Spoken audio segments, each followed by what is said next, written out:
Seydi İrmen Ali ve Zehra İlla Nadra ya Seydi İrmen Ali ve Zehra Nadra Nadra ya Seydi İrmen Ali ve Zehra İlla Nadra ya Seydi İrmen Ali ve Zehra.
Bilmem gider sözüm nere, gidiyorum ıssız yere.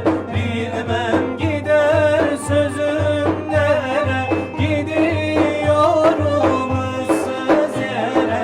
Açtın yüreğimde yâre, canlar cananı Muhammed, canlar cananı Muhammed, canlar cananı Muhammed.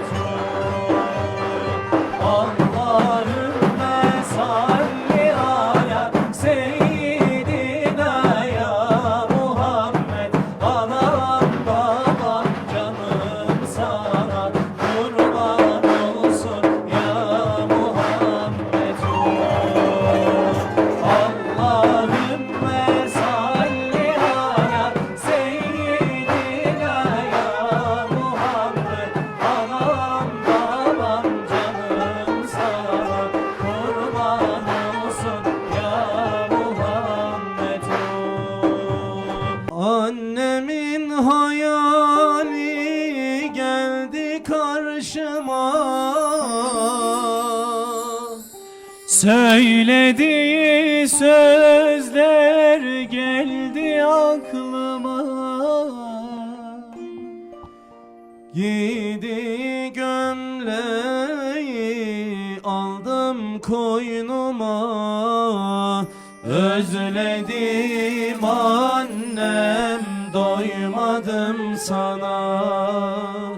Giydi gömleği aldım koynuma, özledim annem doymadım sana.